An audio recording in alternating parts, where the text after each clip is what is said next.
ನಾನು ಹೇಳ್ತೀನಿ ಈ ದೇಶದಲ್ಲಿ ಮುಸಲ್ಮಾನರು ಜಾಗ ಒಂದು ಇಲ್ಲ, ಒಂದು ಇಂಚು ಇಲ್ಲ. ईश्वरप्पा इस मुल्क के लिए, ईश्वरप्पा के खानदान वाले, ईश्वरप्पा के पार्टी वाले, ईश्वरप्पा के संगठन वाले कभी भी इस मुल्क के लिए लड़े नहीं। इस मुल्क का दर्द भी उनको नहीं है। ये यहाँ के राष्ट्रपिता महात्मा गांधी जी को शूट किया हुआ नाथूराम गोडसे को पूजने वाले लोग हैं।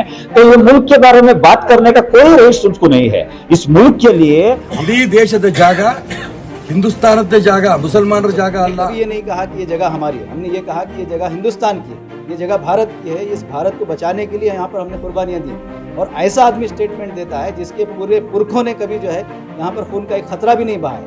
तो ईश्वरप्पा के इस स्टेटमेंट की इस मानों में हम कंडेम करते हैं कि उनका हिंदुस्तान की आज़ादी में उनका या उनके ख़ानदान का कोई कंट्रीब्यूशन नहीं है। इनके बयानात की इसलिए अहमियत नहीं है कि ये इनकी कोई औकात नहीं है। खासकर ईश्वरप्पा जो बार बार मुसलमानों पर टारगेट बना करके जो बयानात देते रहते हैं, हमारा मानना यह है कि ईश्वरप्पा की औकात नहीं है कि वो आज़ादी की तहरीक में जान कुर्बान करने वाले मुसलमानों को ये कहें कि उनके एक इंच भी जगह यहाँ नहीं है। हमने कभी ये नहीं कहा कि ಈ ದೇಶದಲ್ಲಿ ಮುಸಲ್ಮಾನರು ಜಾಗ ಒಂದು ಇಲ್ಲ, ಒಂದು ಇಂಚು ಇಲ್ಲ.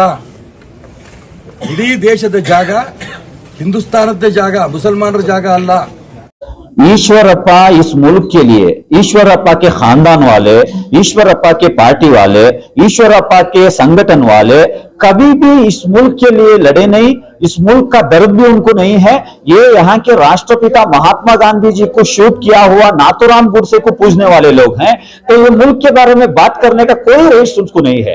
इस मुल्क के लिए अपनी जान को दिए हुए, अपने बच्चों को गिरवी रख के लड़े हुए शहीद मिलत टीपू सुल्तान का खून हमारे रगों में दौड़ रहा है। मुसलमानों के देश प्रेम के बारे में क्वेश्चन करने ये कौन होता है? ये इलेक्टेड एक विधानसभा में खड़कर 3 बार यहां पर बयान हुए एक आरएसएस जैसी संगठन के एजेंडे को इंप्लीमेंट करने आया हुआ हूं बोल के स्टेटमेंट देने वाला ईश्वरप्पा के बयान को हम बात करने की जरूरत नहीं है। इस मुल्क को मुसलमानों की देन क्या है, इंडिया गेट में जाके देख लीजिए।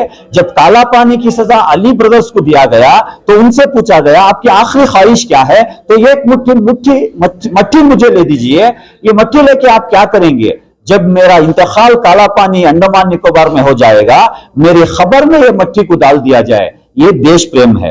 हुब्बुल वतनी हिज्बुल ईमान, ये हमारा दीन हमें सिखाया। आप जिस गांव में रहते हैं, जिस मुल्क में रहते हैं, उस मुल्क को मोहब्बत करना आपके ईमान का एक हिस्सा है। तो ये ईश्वरप्पा से हमें सीखने की जरूरत नहीं है। देखिए, पहली बात तो ये है कि इनके जो बयानात हैं ये पॉलिटिकली मोटिवेटेड बयानात हैं। आइंदा आने वाले इलेक्शंस को सामने रख करके इनके बयानात चल रहे हैं। लेकिन इनके बयानात की इसलिए अहमियत नहीं है कि ये इनकी कोई औकात नहीं है। खासकर ईश्वरप्पा जो बार बार मुसलमानों पर टारगेट बना करके जो बयानात देते रहते हैं, हमारा मानना यह है कि ईश्वरप्पा की औकात नहीं है कि वो आज़ादी की तहरीक में जान कुर्बान करने वाले मुसलमानों को ये कहें कि उनके एक इंच भी जगह यहाँ नहीं है।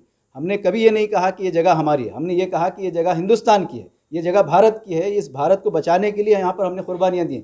और ऐसा आदमी स्टेटमेंट देता है जिसके पूरे पुरखों ने कभी जो है यहाँ पर खून का एक खतरा भी नहीं बहाया। तो ईश्वरप्पा के इस स्टेटमेंट की इस मानों में हम कंडेम करते हैं कि उनका हिंदुस्तान की आज़ादी में उनका या उनके ख़ानदान का कोई कंट्रीब्यूशन नहीं है। तो ऐसे अफराद के ज़बान से इस तरह की बातों का कोई ज़्यादा अहमियत हमारे नज़दीक नहीं है। हम इसको सख्त अल्फाज में ईश्वरप्पा हो या सीटी रवि हो या इस तरह के जो लोग बयानात दे रहे हैं, हम इसकी मजम्मत करते हैं।